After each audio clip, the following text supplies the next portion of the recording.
Hello.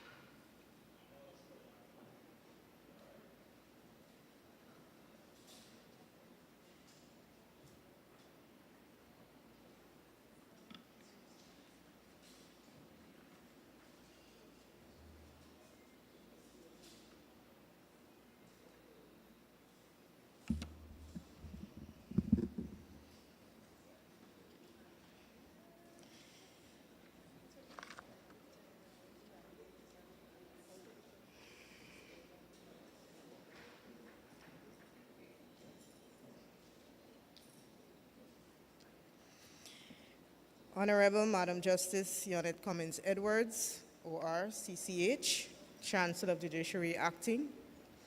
Honorable Mr. Justice Adrian Saunders, President, Caribbean Court of Justice, and Judges of the Caribbean Court of Justice. Honorable Mr. Mahabir Anil Nandalal, Senior Counsel, Attorney General, and Minister of Legal Affairs. Honorable Madam Justice Roxanne George, SC, CCH, Chief Justice Acting.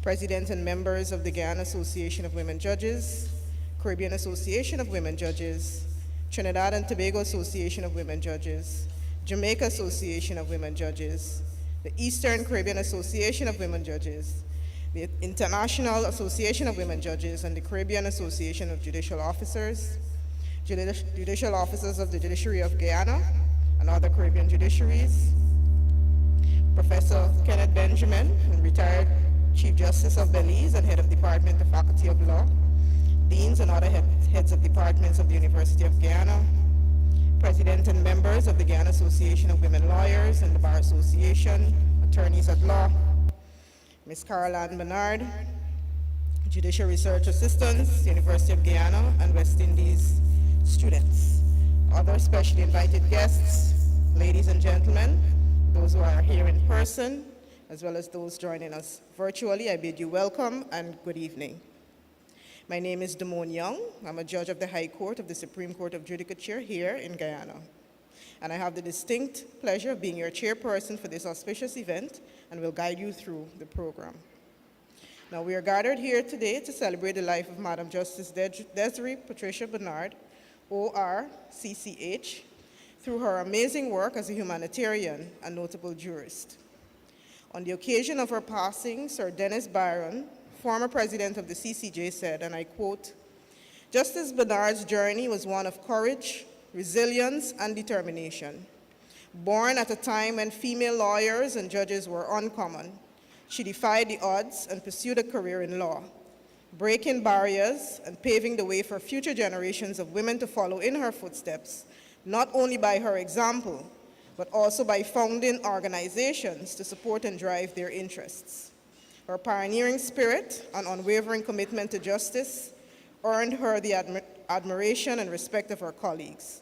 She was a trailblazer, a woman of integrity, a brilliant jurist, a judicial administrator, a judicial educator, one of the Caribbean pioneers in the development of judicial case management, an international advocate, and a leader in judicial thought. In short, she was extraordinary," end quote. I can think of no better way to commemorate the International Day of Women Judges than to honor a woman who has accomplished so many firsts in her career and paved the way for so many of us in the legal field. The Guyana Association of Women Judges is therefore pleased to have collaborated with the University of Guyana to bring you the first in a series of lectures which aim to highlight and promote some of the issues that were important to Justice Bernard and indeed to all of us participating in this afternoon's proceedings. Now, to start things off, I would like to invite to the podium the Honorable Madam Justice Priscilla Chandra Hanif, President of the Guyana Association of Women Judges, to deliver brief opening remarks. Ms. Hanif.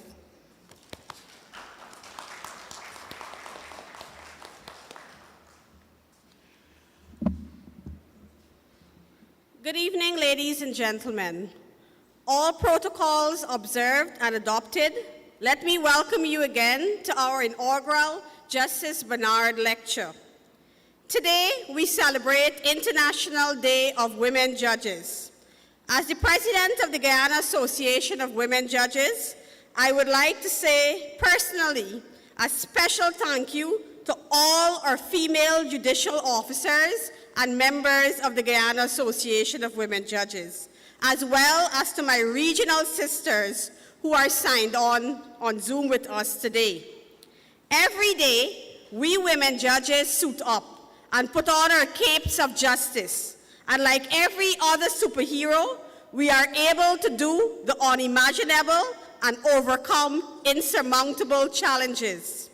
Women judicial officers have a unique role to play in the justice system, since we bring a sense of compassion, empathy, understanding, intuition, and fairness to the system, making it truly efficient, accessible, and equal to all.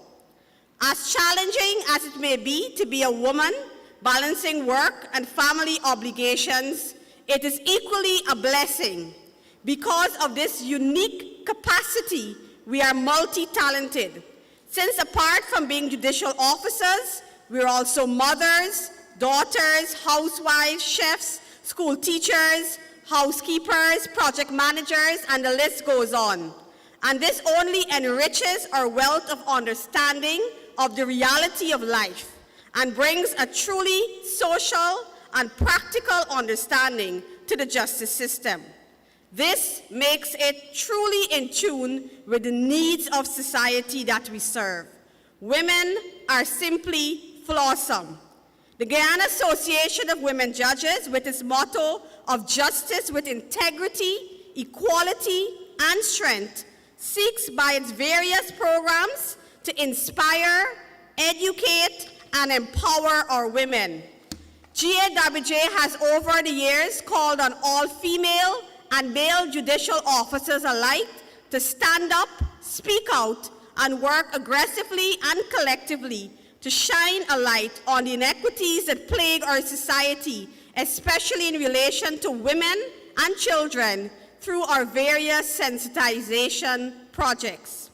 Under the visionary leadership of our two phenomenal women, our visionary Chancellor, Justice Cummings Edwards, and our indefatigable Chief Justice, Justice Roxanne George, the judiciary has undergone remarkable judicial transformation. This lecture series honors our trailblazer, Justice Desiree Bernard, the woman of many firsts. Her name has become etched in our history, and if placed in a dictionary, would be synonymous with trailblazer, a pioneering Caribbean woman jurist, a fierce woman and child rights advocate, an advocate for Caribbean sisterhood, the epitome of judicial brilliance, empathy, and grace, an outstanding legal legacy, locally, regionally, and internationally. Humble, a woman of integrity, God-fearing, and simply phenomenal. We are indeed honored and privileged to have with us today to do this lecture another trailblazer, our Honorable Chancellor, who I am certain will give us a thought-provoking lecture on Article 29, Women's Participation in Decision-Making. Have we arrived? Thank you for coming and being a part of this important discussion.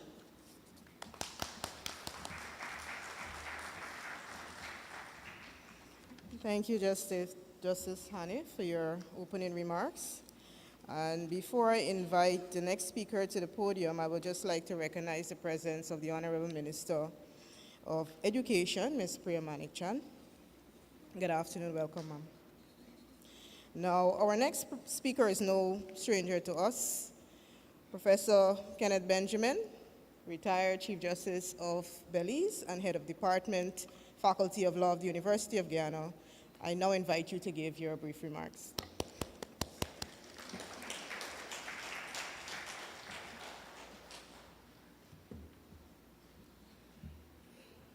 Thank you very much, Madam Chairperson. I know that the protocol list has been established, but the manner in which I've been bred leaves me no choice but to recognize just a few persons. Let me first of all recognize the President of the Caribbean Court of Justice who is online. I'd also like to recognize the presence of the Honorable Chancellor. I'd like to recognize the presence of the Honorable Attorney General and the presence of the Honorable Chief Justice. Madam Minister, very good to have you. Ladies and gentlemen, you didn't come to hear me speak. And it's unfortunate that we don't have more students, because I would have liked them to interact with the very judges that they're hoping to practice before. So with that, just that brief statement, let me launch into the few words that I have on this occasion. Madam Justice Desiree Patricia Bernard was a special and exceptional person. I was privileged to enjoy a relationship with her in which she was an elder and mentor to me, commencing from my very early days in the legal profession. This relationship continued even after her tenure as a judge of the Caribbean Court of Justice, which ended with her retirement. Consequently, it was very easy for me as the head of department to accept the invitation from the Guyana Association of Women Judges to collaborate in presenting this inaugural Madam Justice Desiree Bernard Memorial Lecture.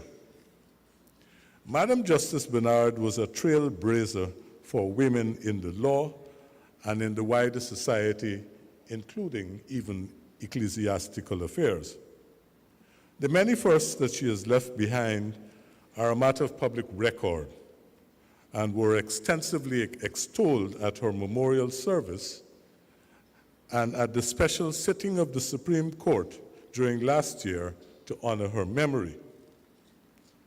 Let me just say a few words about her as a person. She was self-effacing and quietly confident. Those who interacted with her would have been struck as to how approachable she was and what a patient person she was.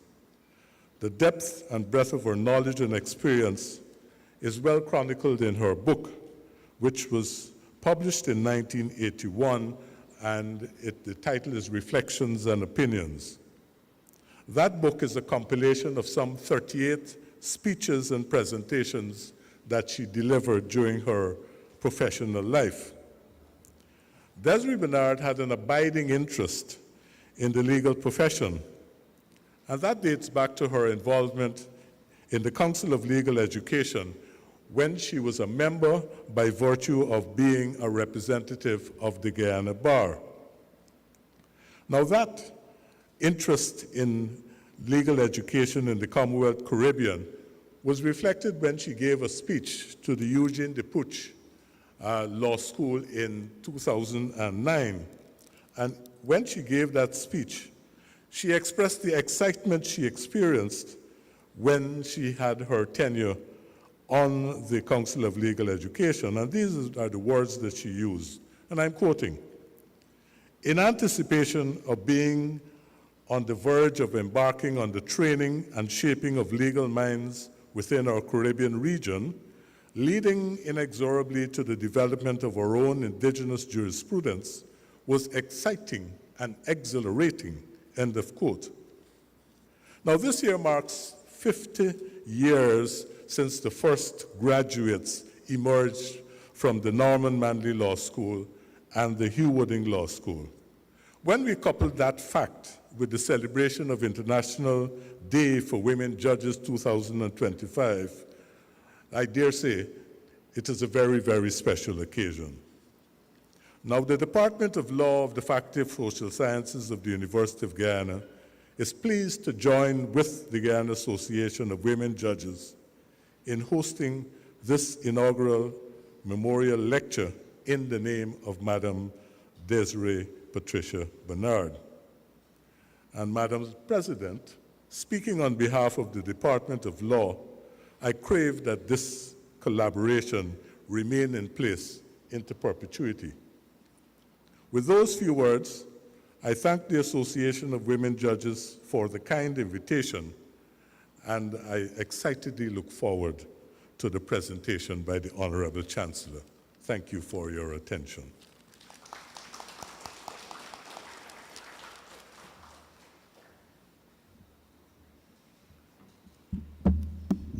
Thank you, Professor Benjamin. Now, during her illustrious career, Justice Bernard founded the Guyana Association of Women Lawyers and was the founding secretary of the Caribbean Association of Women Judges. As such, it is only fitting that we hear from these organizations at this inaugural lecture. I would first like to invite Ms. Denise Hodge, President of the Guyana Association of Women Lawyers, to say a few words, and she will be followed by the Honorable Madam Justice Nadia Kangaloo, President of the Caribbean Association of Women Judges, who will be joining us virtually. Please help me to welcome Ms. Hodge.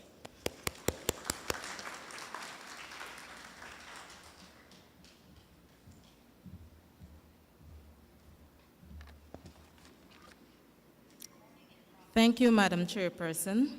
All protocols are observed. Thank you. Thank you. It is my distinct pleasure to make these remarks on behalf of the Guyana Association of Women Lawyers, the GAWL. The Honorable Madam Justice Desiree Patricia Bernard was one of 7 founding members of the GAWL. She was also the first president. I am instructed and have reliably come to learn that in 1987, having been a judge for over 7 years, Justice Bernard recognized that there were increasing numbers of women joining the legal profession.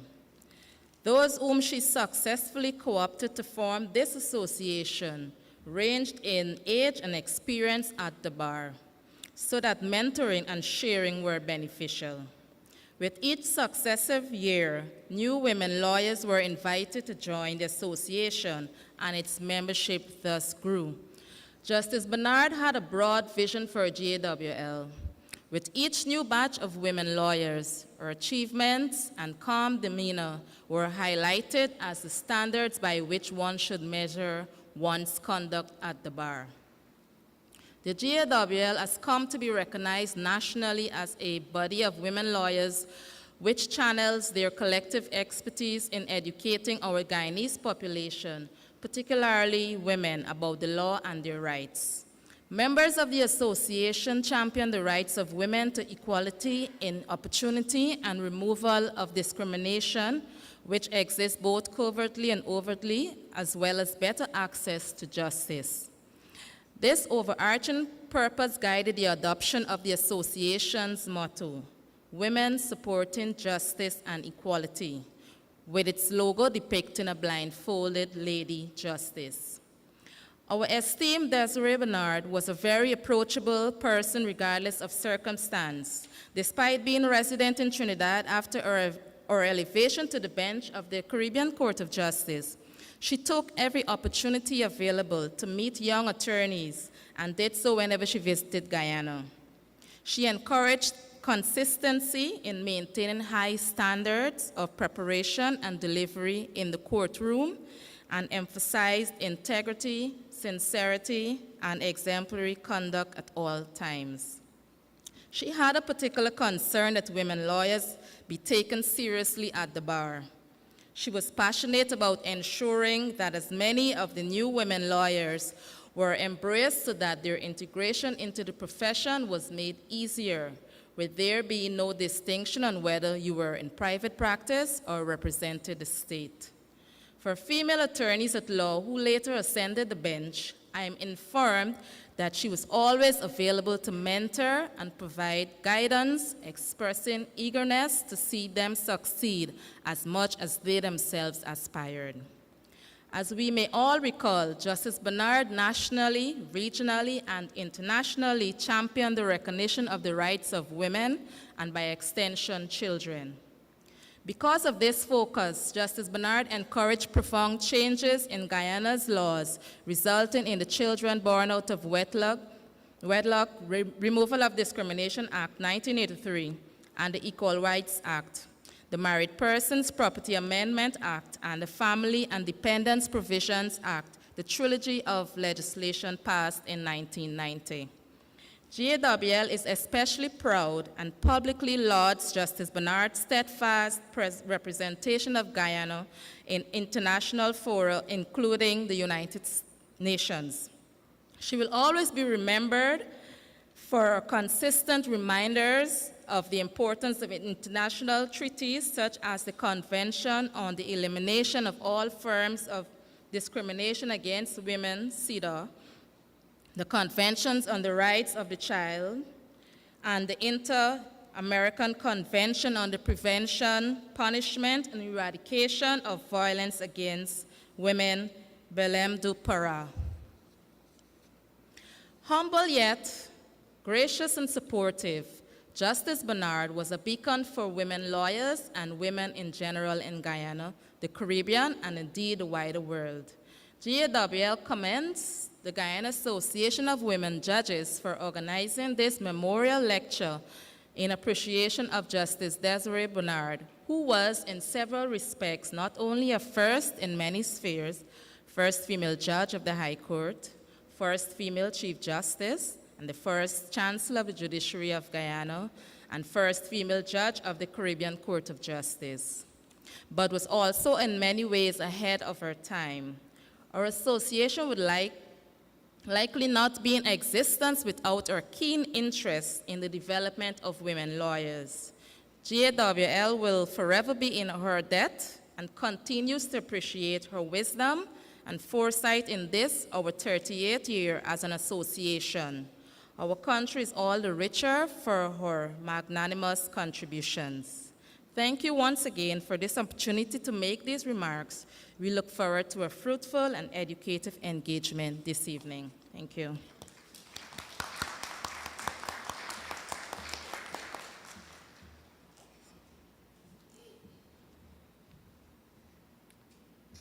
Justice Kangaloo should be joining us virtually.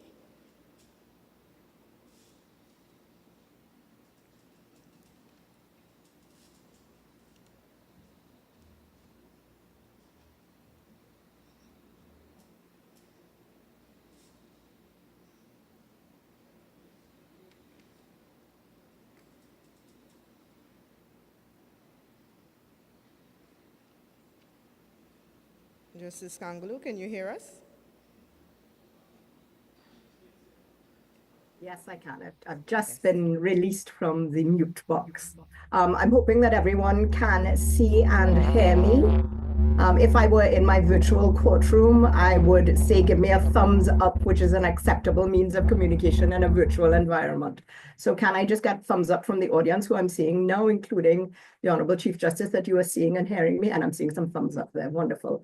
All right. All protocols observed and adopted. It's with a deep sense of respect and reverence that I address you on this significant occasion, the International Day of Women Judges 2025, as we remember and celebrate the life and legacy of Justice Desiree Bernard.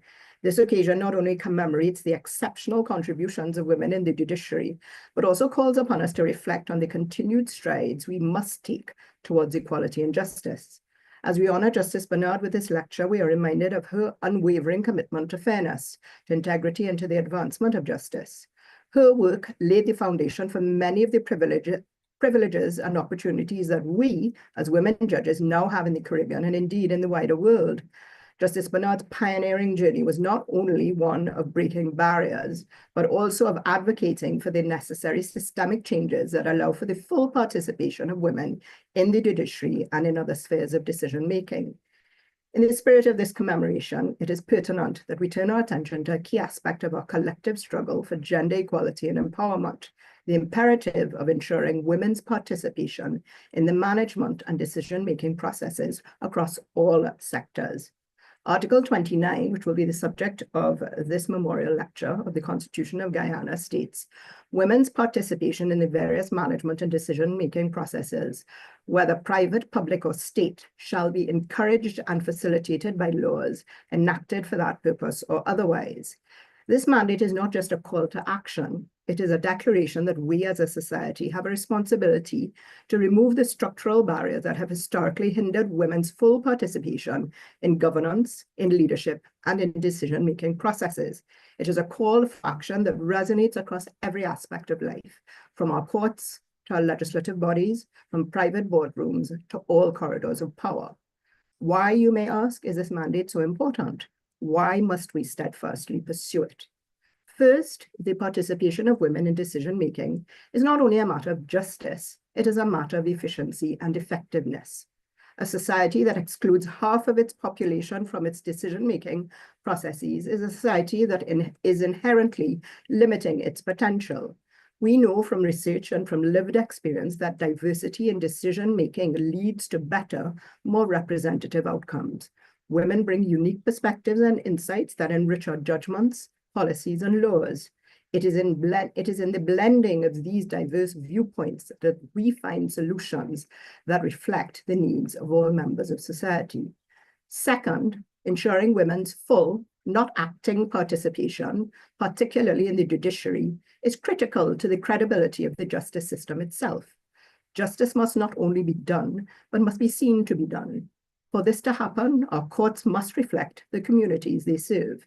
If women are underrepresented or disrespected in the judiciary, then we risk sending the message that their voices, their experiences, and their perspectives are of lesser value when it comes to the dispensation of justice. Moreover, the constitutional mandate in Article 29 goes beyond merely encouraging women's participation.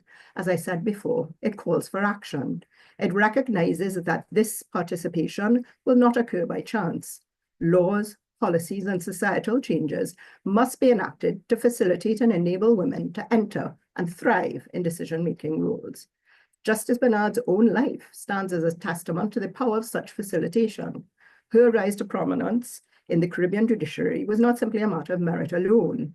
It was also the result of an environment, however challenging, that eventually began to recognize and nurture the potential of women within the legal profession. As we gather here this evening, we must remind ourselves that there is still much work to be done.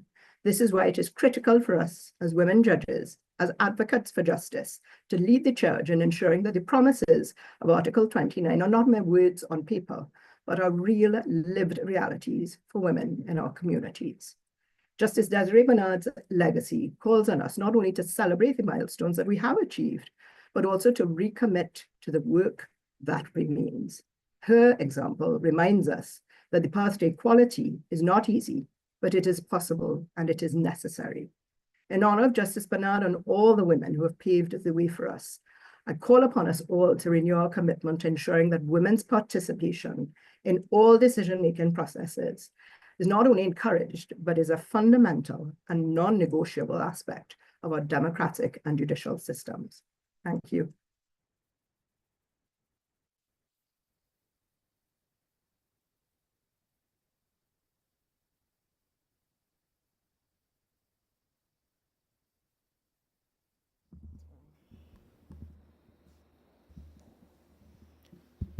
Thank you very much, Ms. Hodge and Justice Kanglu, for your remarks. And using the chair's privilege, I would like to just acknowledge the presence of Justices Winston Anderson and Justice Maureen Rajnath-Lee, both of the CCJ. Now, as you all know, Justice Bernard served as a judge of the Caribbean Court of Justice from its establishment in 2005, and was the court's only female judge until the year 2014 when she retired. At the CCJ, Justice Bernard continued to contribute to our jurisprudence through her remarkable decisions on varying aspects of the law. And here to bring brief remarks is His Honor Mr. Justice Adrian Saunders, President of the Caribbean Court of Justice. He will be joining us virtually. Honorable President Justice Saunders, ladies and gentlemen, please welcome him. Thank you very much. First of all, allow me to adopt the established protocol list, but particularly to single out my dear colleagues, the Honorable Chancellor and the Honorable Chief Justice, and also just to make mention of the presence of the Honorable Attorney General. I also would like to wish all the judicial officers present, whether in person or virtually, a happy International Day of Women Judges. I consider myself very privileged to have served as a judge alongside the late Madam Justice Desiree Bernard. I had met her prior to our taking up our posts in Port of Spain at the CCJ, but I had not known her very well before that time. By then, in 2005, she had already rightly earned the reputation of being a Caribbean judge who had shattered all manner of glass ceilings, nationally, regionally, and internationally. In those early years at the CCJ, when there were not many cases to detain us, the judges spent a lot of time in each other's chambers discussing a wide variety of issues. And I was struck by Justice Bernard's ever-pleasant, patient, agreeable disposition. But that gentle, easygoing manner belied the firmness of her convictions, especially in defense of women. Justice Bernard's worldview was undoubtedly shaped and strengthened by important domestic and international currents.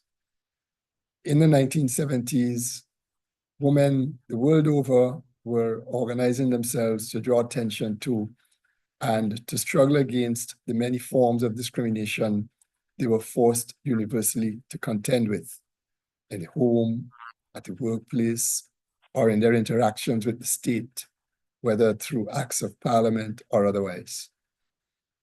This worldwide women's movement was taken up by the United Nations, which gave it a platform, including designating the period 1975 to 1985 as the UN Decade for Women, a decade when women were encouraged to mobilize to have their rights respected.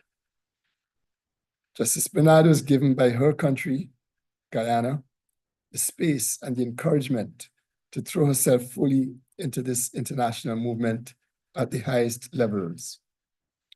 Although much work is still there to be done, from back then, it was Guyana that took the lead within CARICOM in recognizing and giving effect to the goals of the women's movement.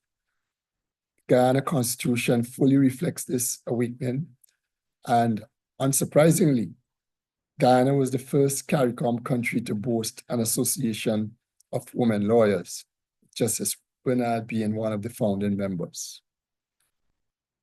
Justice Bernard has left us a very rich legacy. Jurisprudentially, her many judgments were always concisely written in simple language with an intense focus on the achievement of what was just. The speeches and papers she delivered fully reflected her very progressive traits. At one of the several services to mark her passing last year, I referred to an address she gave in Tortola in 1991, titled The Impact of the English Common Law on Caribbean Society.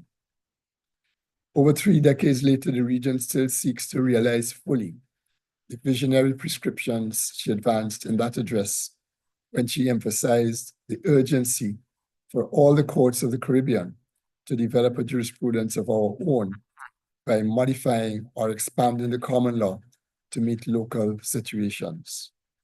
It was also in that speech in 1991 that she boldly advocated for the region to have its own final appellate court. In my view, Justice Bernard's most enduring qualities were undoubtedly her humility and the empathy she had for those in need of the protection of the law. The many honors and awards that were bestowed upon her were naturally appreciated by her, but she so took them all in stride that she made no fuss to flaunt or even to publicize her receipt of them. I vividly recall when in July 2005, she was selected as the 8th recipient of the Caribbean Community Triennial Award for Women, due to her outstanding contribution to the development of law in Guyana and the region, and her leading role in advocating for women's development. This, in my view, is a big deal. It signaled tremendous recognition by the region of her service to the Caribbean community. But I was only aware of the event well after the fact, although she and I worked together in the same building and saw each other every day.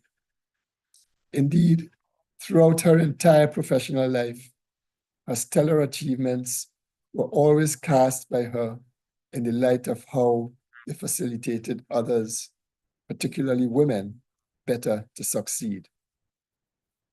I've previously recalled that in the speeches that are outlined in her book of speeches, I noted that when she responded briefly to the many accolades bestowed upon her by the members of the bar at her first sitting as a High Court judge on the 3rd of October, 1980, she began her address by thanking all the persons who had helped her achieve a significant milestone before she began expressing in typical fashion her sincere hope that her appointment will be the forerunner of many more appointments of women, not only in the legal field, but in all top-level and managerial positions in our country.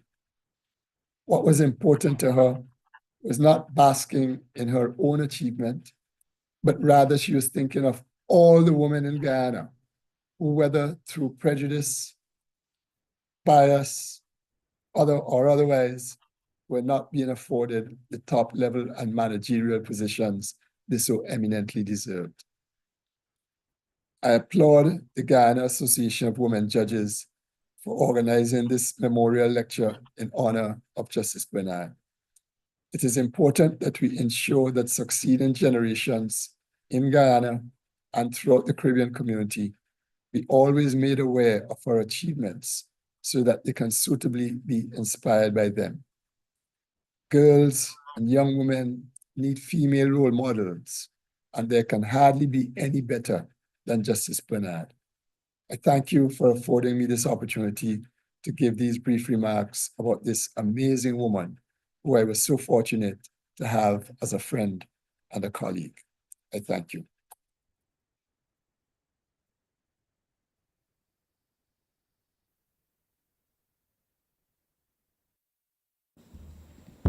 Thank you, Justice Saunders.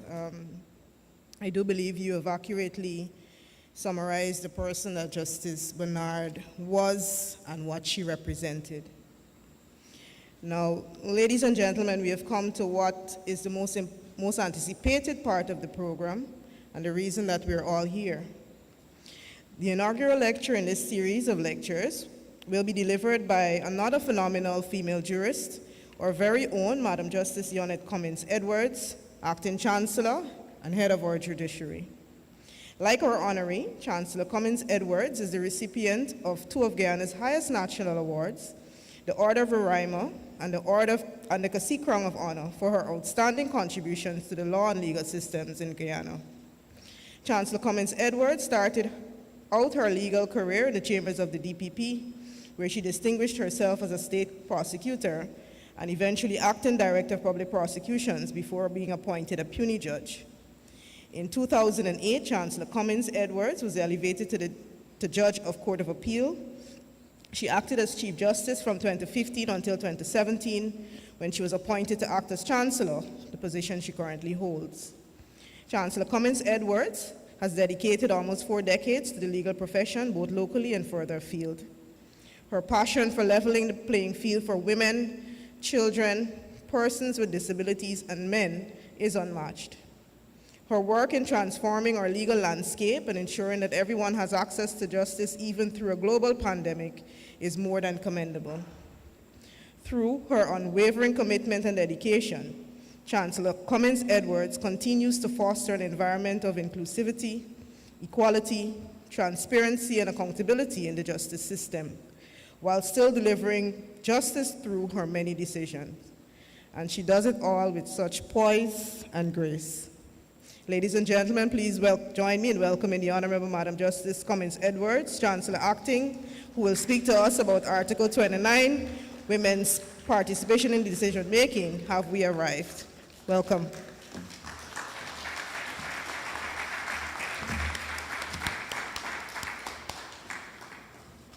Thank you very much, Madam Chair.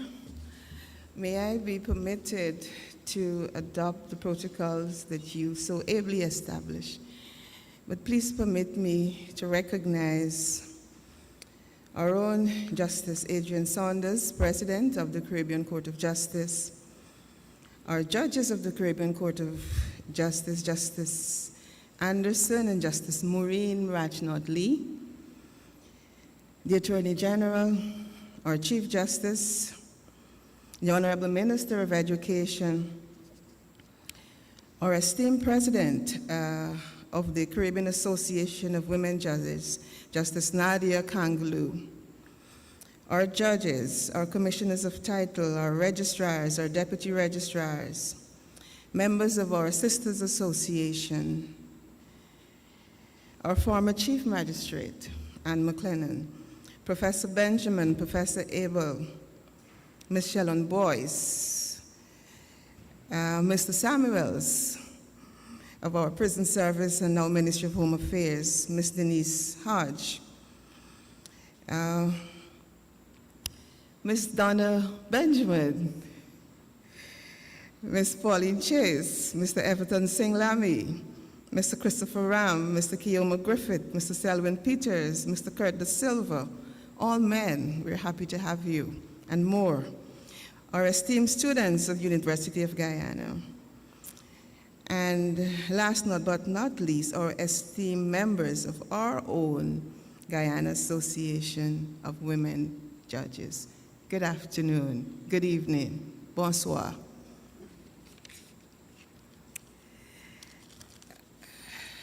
It is an honor for me to be given the privilege of presenting the first memorial lecture in honor of a great jurist, Madam Justice Desiree Patricia Bernard.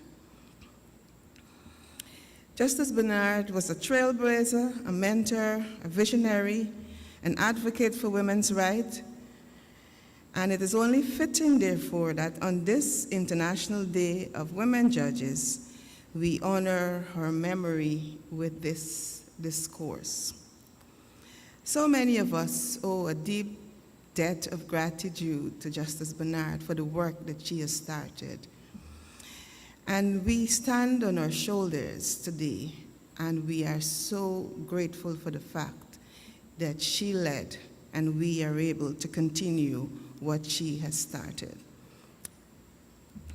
Justice Bernard would have been elated, just as we are elated and grateful, for the Nauru Declaration on Judicial Wellness and the ensuing UN Declaration of International Day of Judicial Well-Being, which will be held from this year, or observed from this year, July 25th. The President of the Court of Appeal of Nauru and the members of the team attending that conference in Nauru, including President Saunders, must be applauded for their important contribution to the realization of such a day, and we look forward to celebrating it on July 25th, for indeed, it is a historic moment for judges, male and female, globally.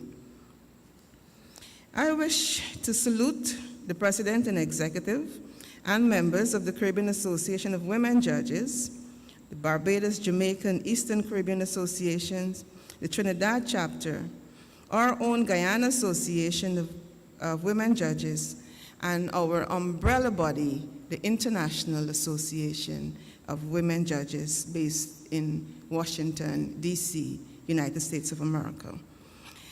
They must be saluted for keeping the spotlight on women's rights and the fight for equality and justice. They have shown remarkable resilience, great zeal, grit, and determination to fashion remedies and find solutions for the issues affecting women. And we are indeed grateful that we can join together under one umbrella, not only to celebrate this day, but also to look at the advancements, and to look for continued successes and unyielding resolve to continue this fight. Now to the discourse and the topic of Article 29 of our Constitution. May I just read to you, or just remind you of what Article 29 says, women's participation in the various management and decision-making processes, whether private, public, or state, shall be encouraged and facilitated by laws enacted for that purpose or otherwise. The objective of my discourse then would be to outline the basic structure of women's rights and relevant laws on women's rights in Guyana, particularly Article 29.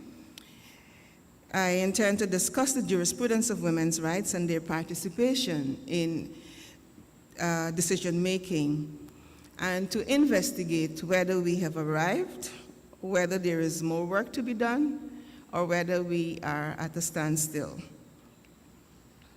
The question that jumps out from reading of Article 29 is this: why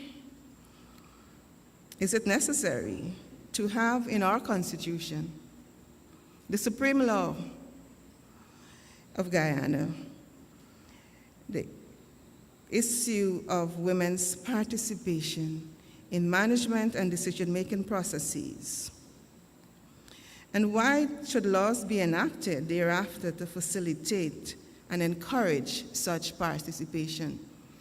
Does it suggest that more has to be done? Does it suggest that if we're not vigilant or we're not active or resilient, we can lose these rights? The lawmakers, in their wisdom, saw the need for us to have such an important provision in our Constitution, and they must be commended. We have some lawmakers in the House here this evening.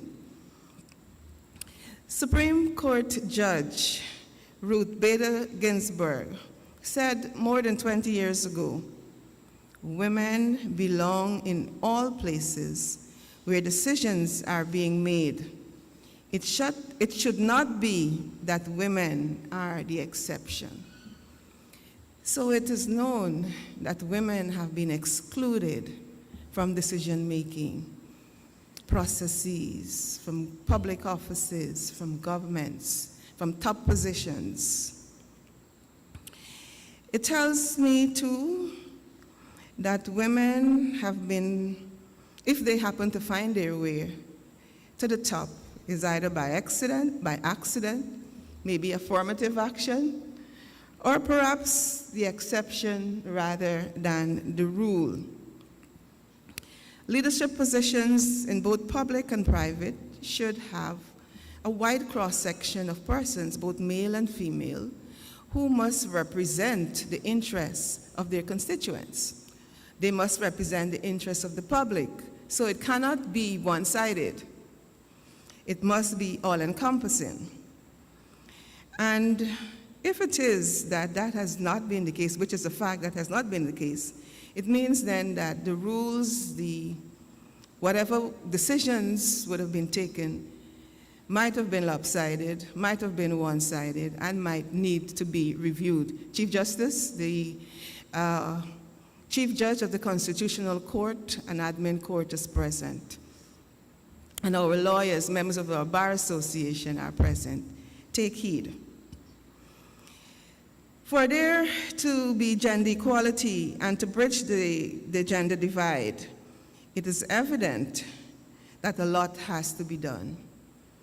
Article 29, it would appear, is a brilliant start, a step in the right direction. It is a known fact that women make up a large part of the global society or global offices and are not accordingly represented in top positions in the public and private spheres. And way back in 1776, this was recognized by a former First Lady in the United States of America, who penned a letter to her husband. Abigail Adams is her name, by the way. She penned a letter to her husband when she urged him to remember the ladies and protect women's rights in the new American government that was being formed then.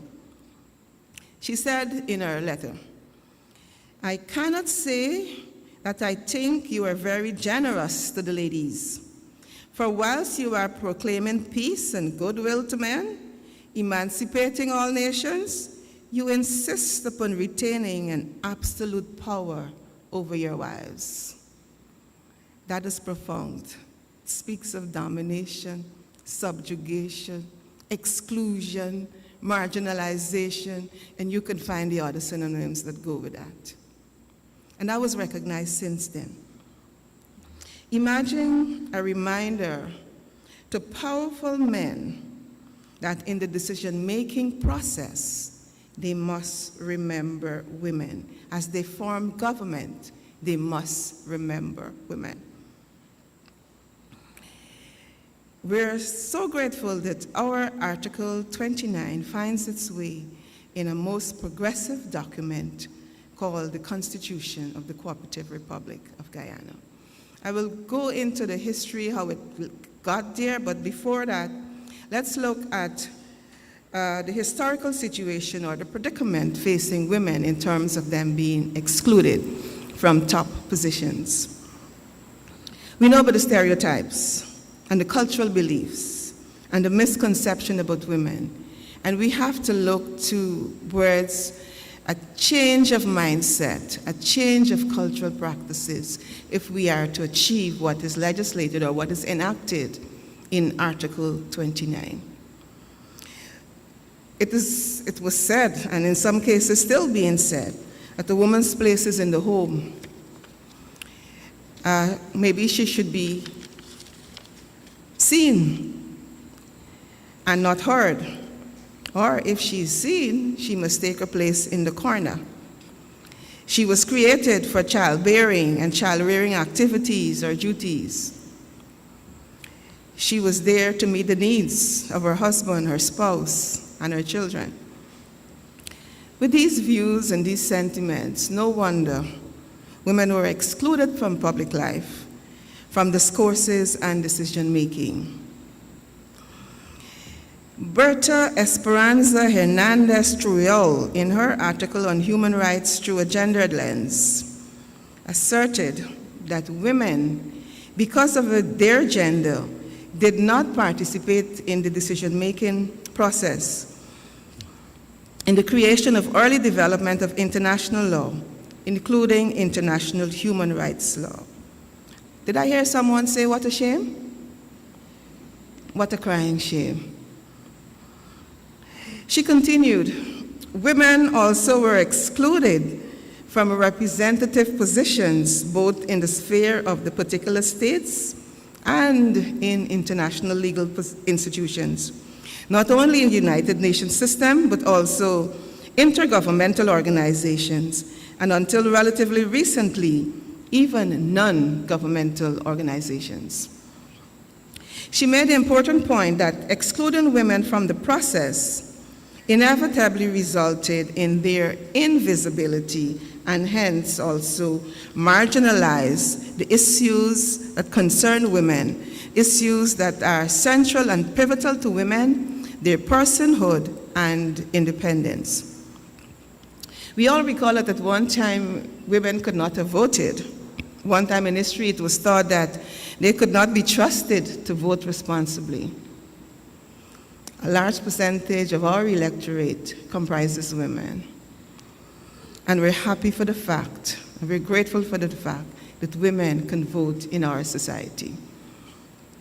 The difficulty we recall being experienced many, many centuries ago of women getting a university education and well-paying jobs, those stereotypes and those marginalization led to discrimination, and in some instances, it reflected society's behavior towards women and gender parity.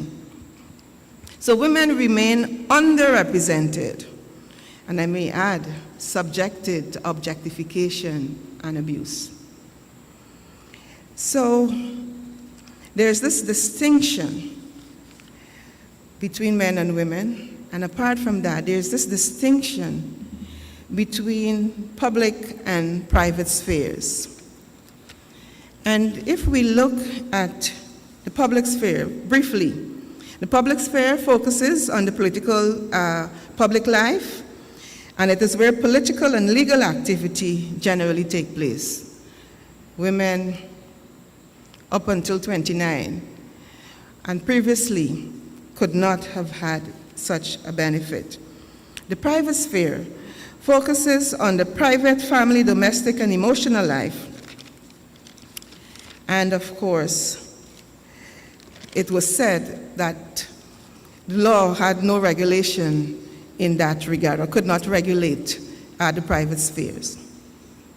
Some writers and feminists have pointed out that there is a gendered, hierarchical nature of the division between public and private, and that this works to the disadvantage of women.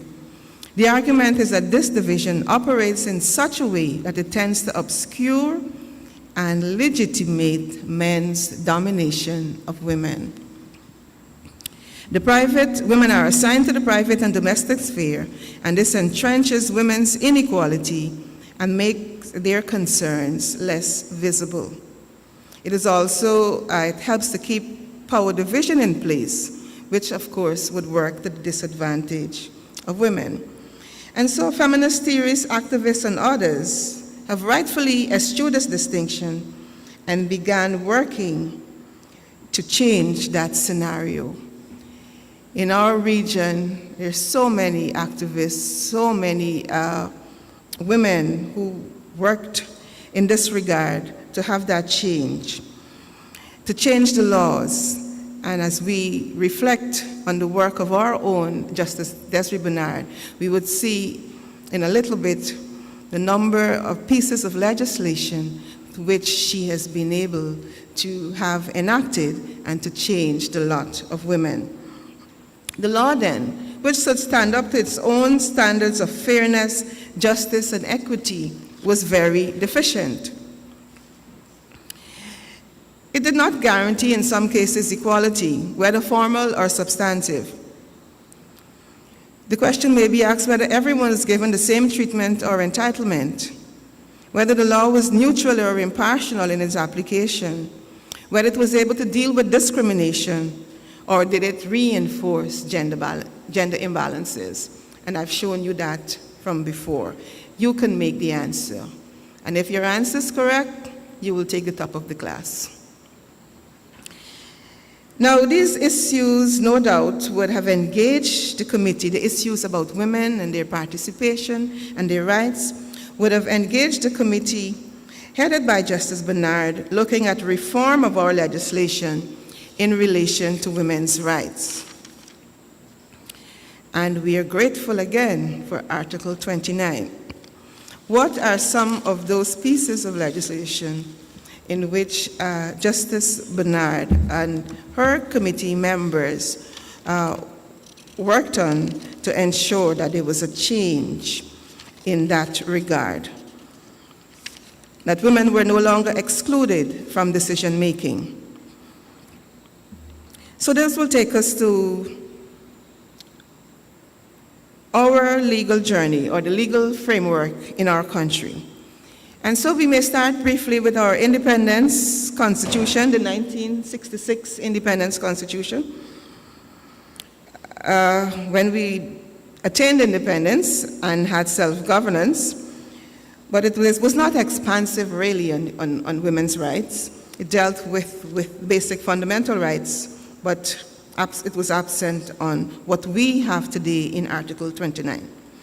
We had the precedent of the 1948 Universal Declaration of Human Rights, which that constitution could have looked at, or the framers of that constitution could have looked at, where one of the preambles in that Universal Declaration says that, whereas the peoples of United Nations have in the charter reaffirmed their faith in fundamental human rights, in the dignity and worth of human person, and in the equal rights of men and women. But our 1980 Constitution gave us a better opportunity. with two main provisions, and I'm speaking of the 1980 provisions in two stages, pre-2003 and 1980 per se. So there are two provisions in the 1980 Constitution prior to the amendment in 2003, Article 149(1) and Article 29. If we look at the old Article 29, which provided for equality of women, it stated, women and men have equal rights and the same legal status in all spheres of political, economic, and social life. All forms of discrimination against women on the basis of their sex are illegal. That provision went on to specify that women are to be accorded equal access with men to academic, vocational, professional training, equal opportunities in employment, remuneration, promotion, and such like. There was a need to spell it out, because if it wasn't spelled out, we would not have been achieving it or enjoying it. Then there was the ratification of the Convention on All Forms of Discrimination Against Women, CEDAW. Justice Bernard was a chairperson and representative on this committee, and we know that that convention is very forward-thinking too, and it has many provisions which speak to the rights of women, which put women's rights at the center of the discussion. There were some shortcomings in CEDAW's provision, but it was a good start. And within our Caribbean region, another piece of document which speaks to women's rights is the Charter of Civil Society. That document was signed in 1997 by heads of the Caribbean community, heads of CARICOM, leaders in CARICOM. But somehow they seem to have forgotten it, or they seem to have lost it, or maybe it was lost in translation.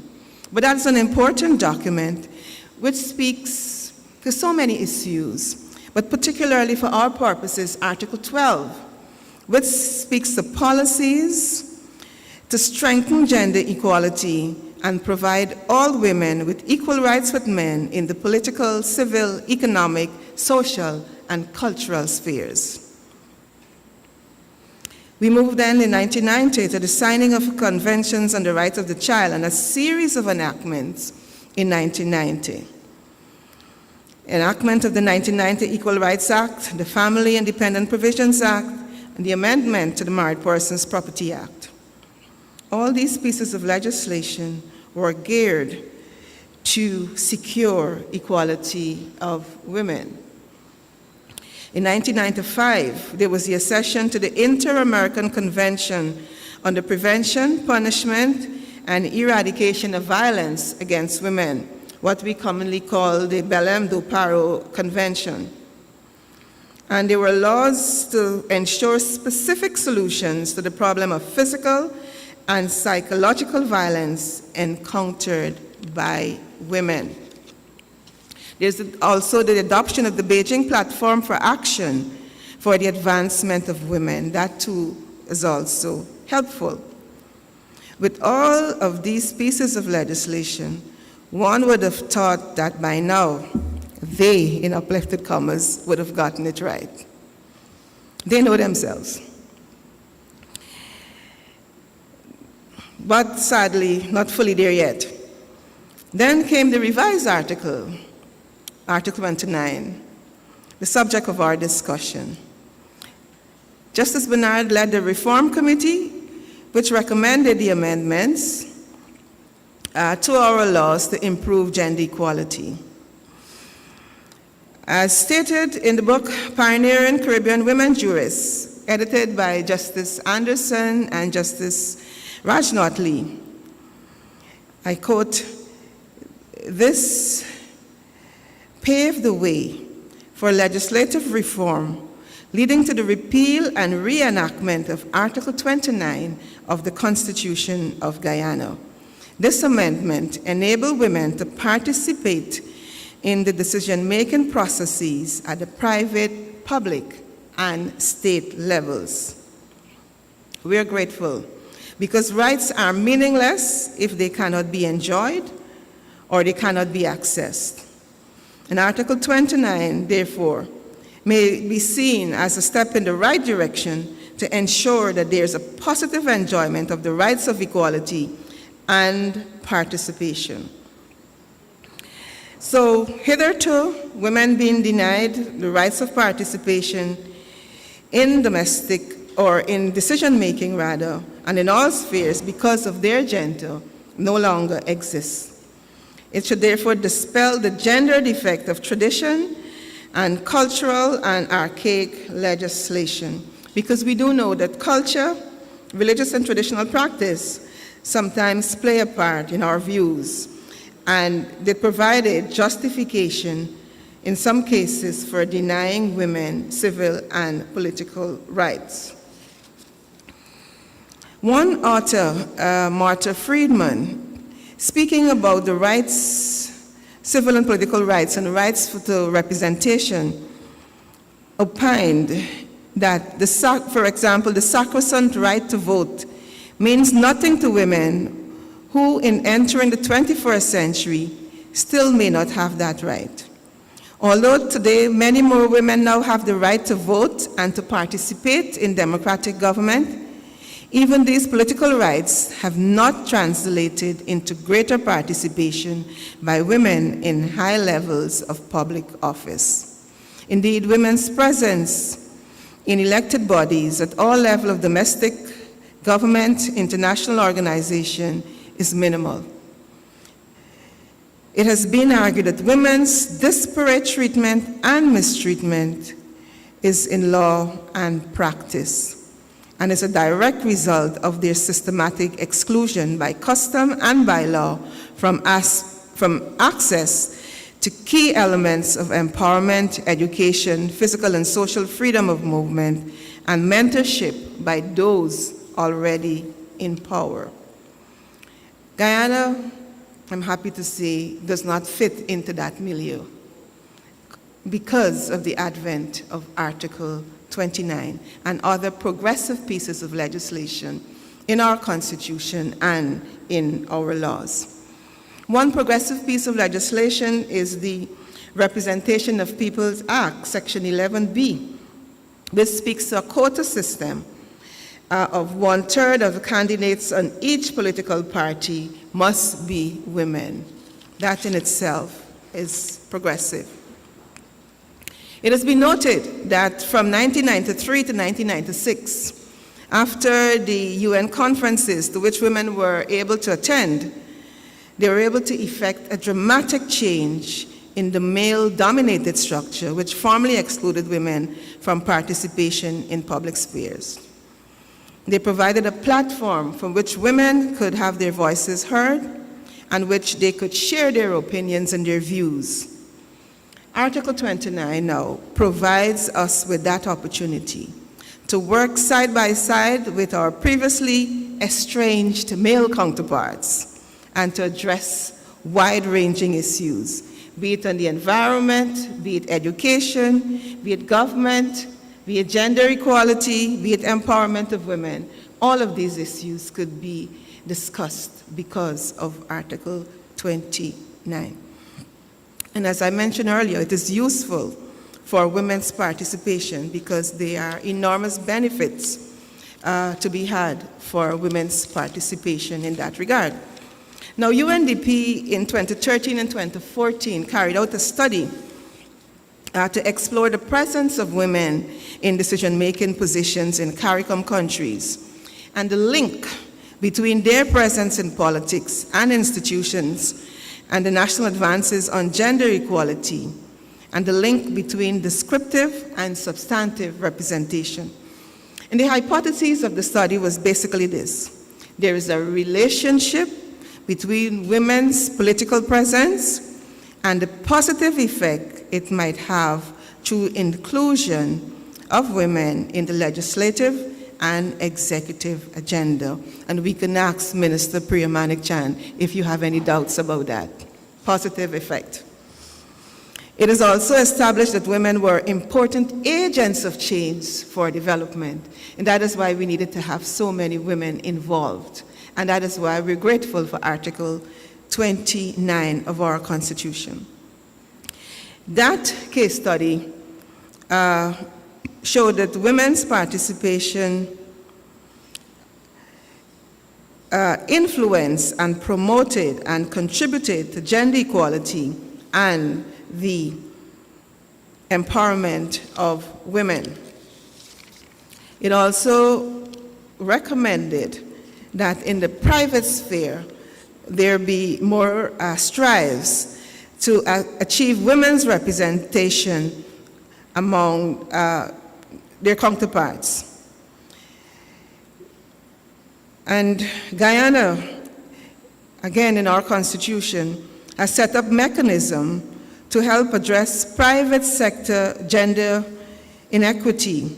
There's the Women and Gender Equality Commission, and Article 212R of our Constitution provides for the committee or the commission to monitor employees to ensure that women's rights are achieved and respected in the workplace, and to monitor compliance with International Human Rights Convention to which Guyana has acceded.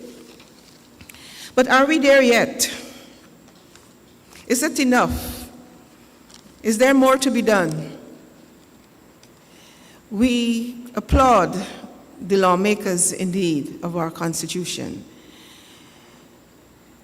being forward-thinking in having Article 29, and also in the representation, substantive representation in our public sector with women's involvement. And if we look in the judiciary, Exhibit A, the Acting Chancellor; Exhibit B, the Acting Chief Justice; Exhibit C, the Deputy Registrar, the Registrar; Exhibit D, Chief Magistrate and Acting Chief Magistrate; and Exhibit A, B, C, D to Z combined, we have more than 50% of women on the judiciary.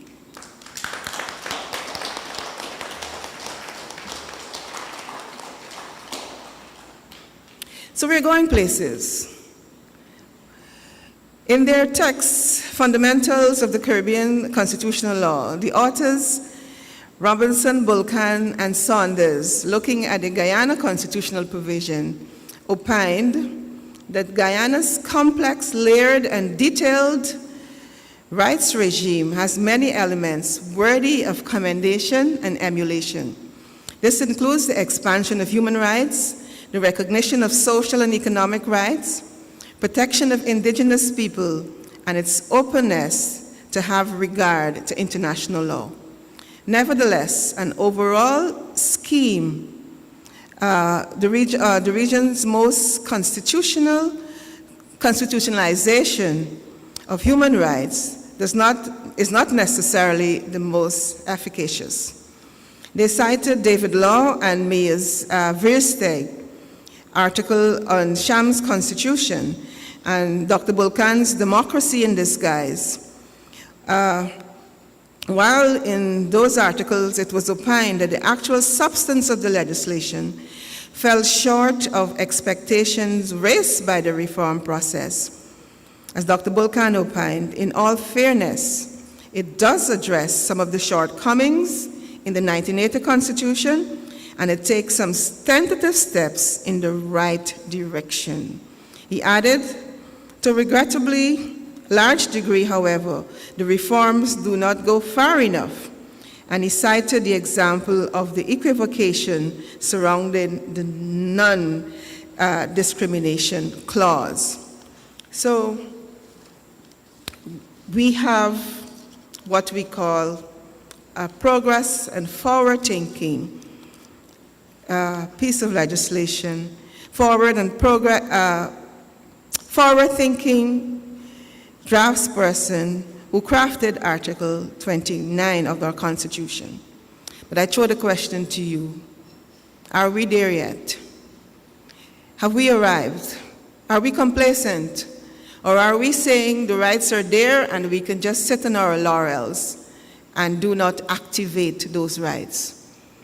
Should we have our lawmakers work towards having more laws that would allow women to enjoy greater freedoms?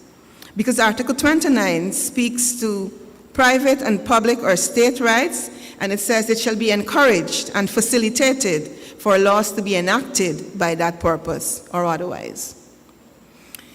I would say that in my view, we're there, but there's still more to go. I'm looking at the private sphere, where in the area of domestic violence, in the area of family violence, in the area of sexual violence, despite forward-thinking legislation, the Sexual Offences Act, the Family Violence Act, and so many other pieces of legislation in the private sphere, there are still cases of domestic violence or family violence coming to the fore. What is reported is not half of the picture. Despite facilities provided by the Ministry of Human Services and Social Security for shelters for women, we still have cases in the private sector where women's voices cannot be heard. We have cases where if women try to raise their voice or have their voices heard, they're met with violence. Is that good enough? Does that help us? Does that mean that Article 29 is ineffective? It does not mean so, but there's so much to be done on our part. There are so many popular songs with lyrics that seem to put women as objects of men's pleasure, that describe women in unpleasant ways. And we sing to those songs, and we dance to those songs, and we enjoy those songs. Do we condemn them? Do we buy them? Do we support them? Cultural awareness. What about raising the bar? What about having more outreaches and letting those very songwriters know of Article 29? Let them know of the history to from where we were and to where we are right now, and the various pieces of legislation. We cannot say that we have arrived when our other sister legislation, our other sister territories are not enjoying the same participation, be it in the region or be it further afield. If they do not have the benefit of full participation, we cannot say that we have arrived, because what hurts one will hurt the other. We cannot be complacent also and allow our rights to be eroded.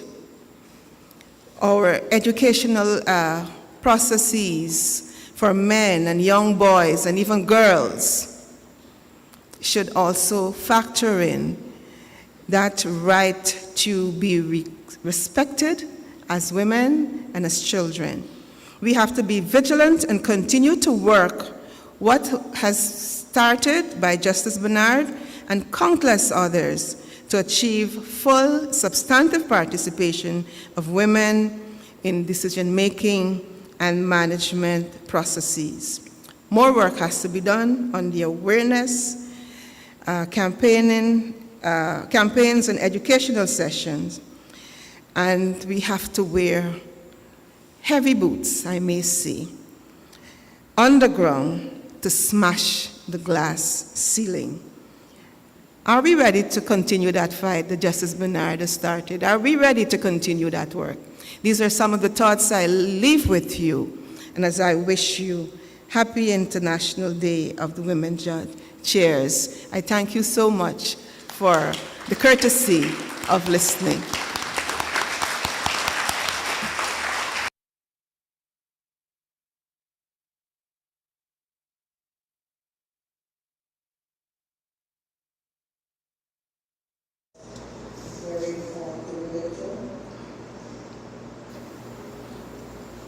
Article 29, women's participation.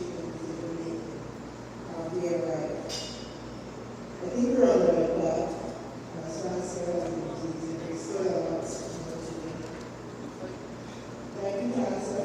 Highlighting why we need provisions such as Article 29 and how important it is to help us to bridge the gender divide.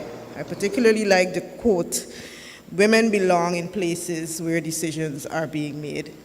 Thank you once again, Chancellor, for that very lovely lecture.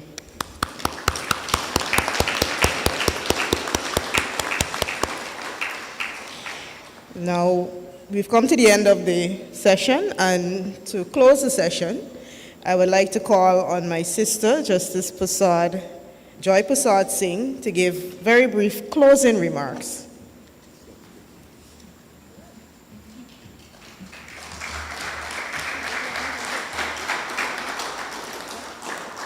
Good evening, everyone. All protocols observed. I promise that it'll be very brief. This evening was a privilege for all of us, I hope. Justice Bernard's legacy was in some ways incomparable. Justice Bernard's humility impressed us all, and I always remember Justice Saunders's tribute to her at her memorial service at the Anglican Cathedral, where he said that one of the things that struck him most was her demeanor and how she exhibited empathy. I think he spoke of a particular case where she recommended that some cricketers be counseled, and I think we all know of the case. I had a small personal experience, well, not small, it was big for me, but it was consistent with Justice Bernard's demeanor and character. I had the privilege of being called to the bar by Justice Bernard, and it may surprise all to know that a few days before my call, the phone rang. I picked it up, and Justice Bernard was at the other end. I had never met her before. I had never spoken to her. And she said to me, "Ms. Prasad, I have your petition before me, and I would like to ask you whether you would mind if I called you to the bar." And I was stunned, naturally, but of course, who would mind? And I said, "Thank you, Justice Bernard, of course, I would be honored." She was the Chief Justice of the land, and this was the first time I'd spoken to her. And that will always stay with me in my practice, that humility that she asked a very, very green person whether they would mind if she called them to the bar. So this evening, I'd like to thank everyone on behalf of the Guyana's Women Judges Association for taking time out of your busy lives to celebrate and commemorate the incomparable legacy left by the Honorable Madam Justice Bernard. We would like to extend our gratitude to the distinguished speakers of the evening. We thank Professor Benjamin and the University of Guyana's Faculty of Law for agreeing to collaborate with the Guyana Association of Women's Judges for this, our first lecture in the series. We are grateful to be able to have access to an academic environment so as to celebrate Justice Bernard, or CCJ. We also thank Ms. Charmin Sigdeo of the Faculty of Law, who helped to organize and ensure everything was in place for the successful execution. We thank our Honorable Madam Justice Cummings, Chancellor Cummings, for her erudite and insightful lecture this evening. We thank our guest speakers, Madam Justice Nadia Kangaloo, President of the Caribbean Association of Women's Judges, the Honorable Mr. Justice Adrian Saunders, President of the Caribbean Justice, Ms. Denise Hodge, President of the Guyana Women's Lawyers Association. This inaugural lecture would not have been possible without the leadership of the Honorable Madam Justice Damone Young, who not only chaired the event this evening, but is the head of the subcommittee for the lecture series in order of Madam Justice Desiree Bernard, OR, CCH. The other members are no one less than our Honorable Chief Justice, who is always there to shepherd us when we seem like we're floundering. We have the Honorable Madam Justice Priscilla Chandra, who is a logistics genius. We have Magistrate Shivani Lalaram, who has some IT capabilities. Magistrate Tuana Hardy, Miss Tuana Lovell, who is another logistics genius. I don't think any of us could do the job that she does. And of course, myself, I'm on the committee also. We thank our Supreme Court support staff, Mr. Gibson, Mr. Kisoon, our IT team, Mr. Tyrese, Mr. Griffith, Mr. Bailey, Mr. Shiodal. We have to give thanks to Ms. Kisa Alexander, who helped design the program and the banner. We thank Mr. John McIntosh for the decor, Ms. Kerwin Allen and creative artistry for the printed canvas, law students, Ms. Shanae Bach and Ms. Tanisha Rampersad, who helped us usher in some more logistic geniuses. And last but not least, we thank everyone in our audience and any press for being here to cover the event. I hope you enjoy the rest of your evening. Thank you.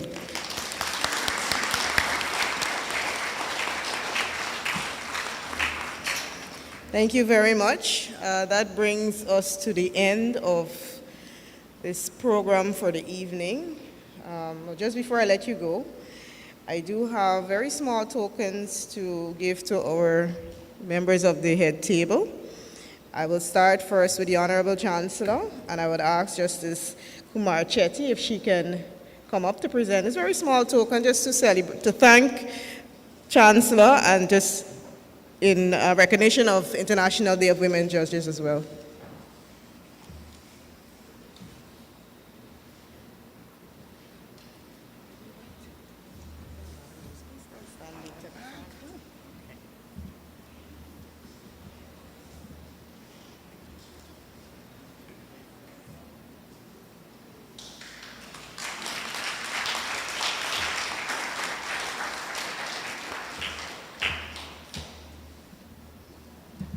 And to our lone male representative, Professor Benjamin, I would like to ask Justice Graham if she would come and present a small token to you, sir.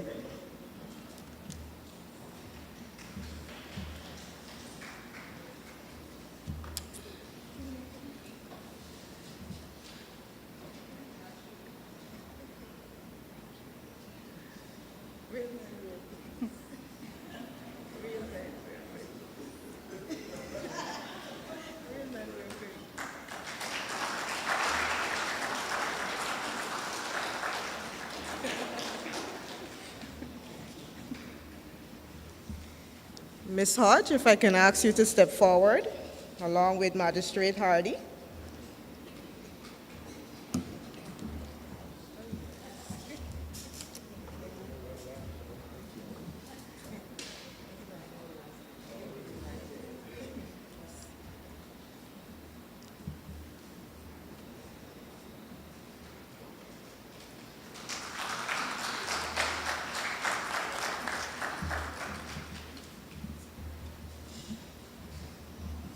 Madam President, Mrs. Hanif, and I'd like to ask Magistrate Weaver if she could step forward.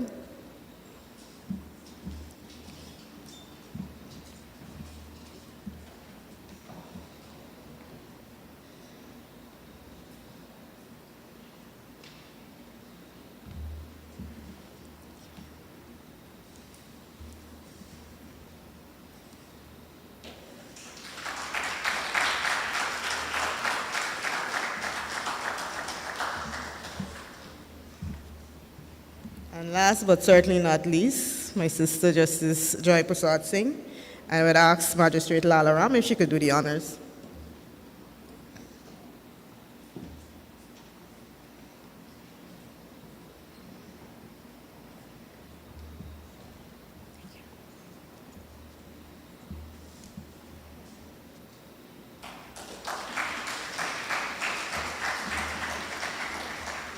All right, thank you very much, ladies and gentlemen. You've been a wonderful audience. I look forward to seeing all of you next year as we do this again. Thank you, enjoy your evening. Please feel free to stick around for some photo ops. But thank you very much for coming.